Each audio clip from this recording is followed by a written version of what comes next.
All right, welcome everyone. We've got Susie Giroux here from Ryder Share. She is the product director there. I'm Rachel Premack, the editorial director over at FreightWaves. So, Susie, thank you for coming to Cleveland for our Thank you event. for having me. Yeah, so we have been talking about supply chain visibility for years and years and years and years. Where are we in the journey now? Yeah, no, that's a great question. And I would probably lead off with saying we've been talking about visibility for years and years and years, but I would say it really came on everybody's radar post-pandemic or during pandemic. It's always been, industry leaders' conversations and logistics, supply chain companies' main point of focus. But post-pandemic, definitely put it on the radar for across the map. So with that in mind, it really hit pre-pandemic. It was the kind of the simplistic and the journey that we were on. It really catapulted it further and faster. So we started with a simplistic question of people just wanted to know, where's my truck?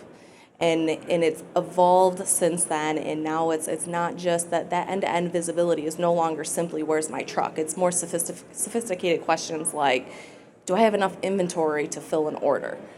Do I have, where's my order at in the fulfillment process? What made it on the truck? Okay, made it on the truck. Now where's my truck? Where's the ETA? Was there an issue with my delivery? If there was an issue, where's my documentation for that?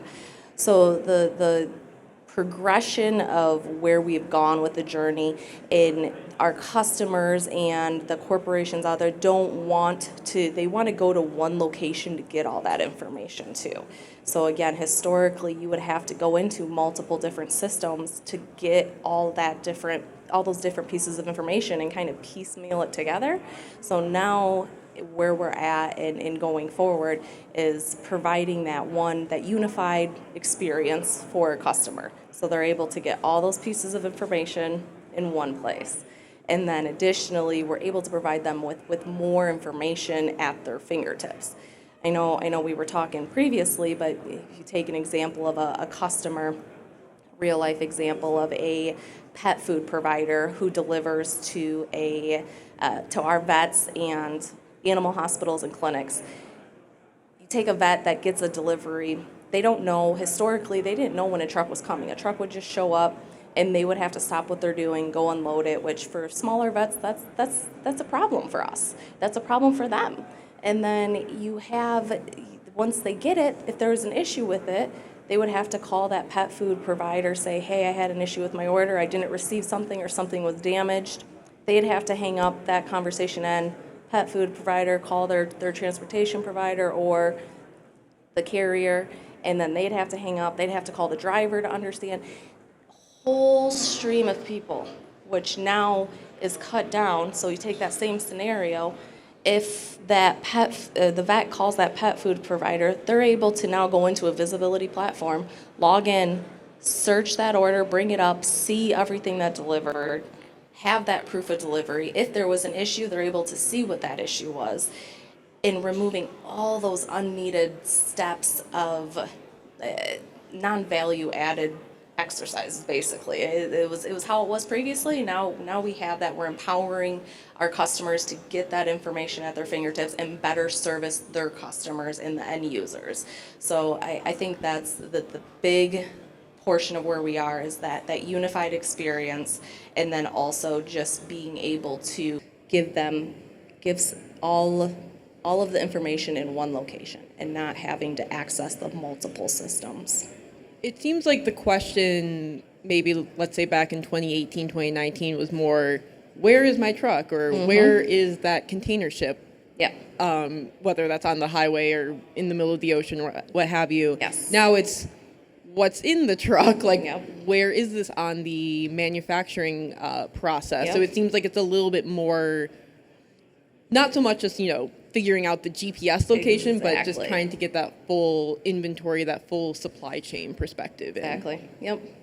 So what are some of those ongoing hurdles? I was chatting with someone a few weeks ago who was talking about how I think everyone can agree that this visibility is a great idea, but let's say you have a a manufacturer overseas that may not have, super strong internet connection.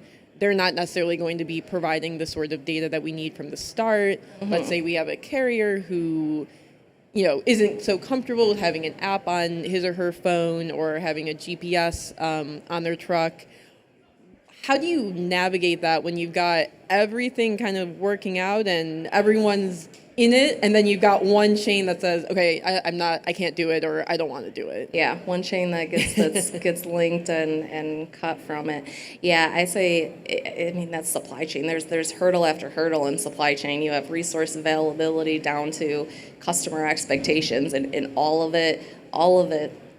It's our daily struggle. I mean, that's also why we thrive in the supply chain world. Everybody loves dealing with those daily hurdles. But from a visibility end, I would say our biggest hurdle is what you're just calling out. It is just that sheer number of players in the network. And because there's just so many different players in the network, whether it's multiple carriers, multiple suppliers that a company has, you also have varying degrees of where they're at in the digitization process. So you have some carriers that may be further along in that, and they're directly connected. We have APIs that are EDIs for suppliers. Depending on how we're connected with them, they're further along in the process. We're on the other end of the spectrum. You can have where they're still paper-based and they're having to call to give updates. And so that's a lot of the hurdles, and to the point where you're saying is, how do we overcome that? There's, I don't think anybody's overcome that yet. It's where we're at. But it is, we overcome it a lot at Ryder with our people. So we may not necessarily have all of the answers and all of the solutions, but our people help bridge those gaps. We're able to have a team of individuals and operators that drive those carrier compliance issues, and or are working with suppliers if there are technical issues that we're not getting the proper data from those suppliers. We have teams of people that are working to get them further along that spectrum so that it gets closer to the end of being able to send EDI. We're no longer having people type in directly into our TMS. We're actually having helping progress some of those key players along further to the other end of the spectrum. So what is, I think most folks think of Ryder as, a carrier or sort of an equipment source, more so than someone that would be necessarily in this visibility process. Yes. How did your firm get into the visibility world, and what kind of lessons have been learned from this journey? Yeah, I think for Ryder in general, absolutely. That's always, whenever I say I work for Ryder, it's like, oh, you work for a trucking company? I'm like, yes, and so much more. Yeah.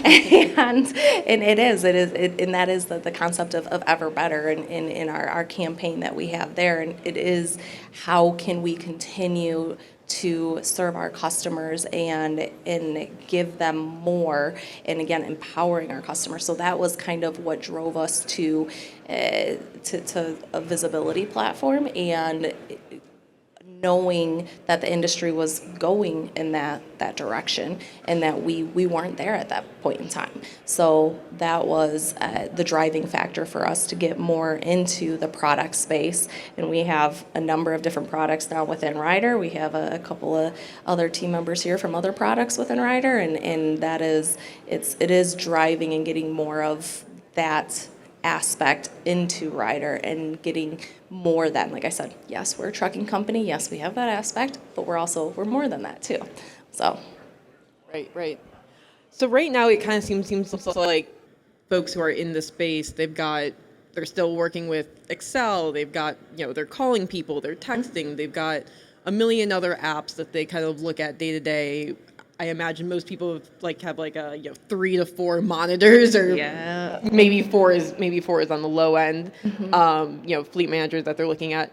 So how do you see this process sorting out? When do you see this sort of streamlining into maybe a few platforms that fleet managers are using, rather than, it seems like every day there's a new kind of visibility platform. So how does this get sorted out?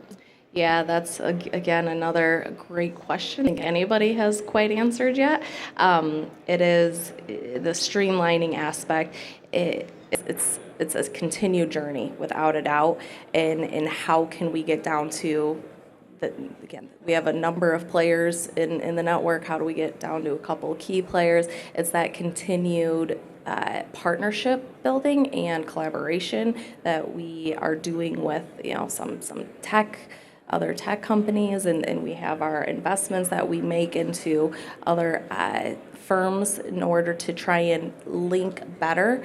But I would say, I would say overall, it's how can we, to your point, streamline, aggregate, consolidate data points and make it easier for people to access those data points. So whether it's accessing public APIs and leveraging public APIs more, or if we're talking about carriers and getting more information, is it something like downloading a driver app? There's a lot of options out there, but it's overarching question of how can we make it easier for people, and how can we get more of the key data points that we need to provide to our customers and the key players.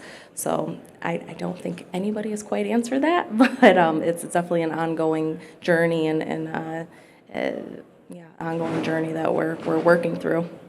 And how does already, being a trucking company help and hurt Ryder in this building out of a visibility platform? Yeah, it's taking into consideration multiple aspects. So to your point, we do have our trucking aspect, or our dedicated business, which for us, we drive more of the data points there, and we have more access and easier access to some of those key data points.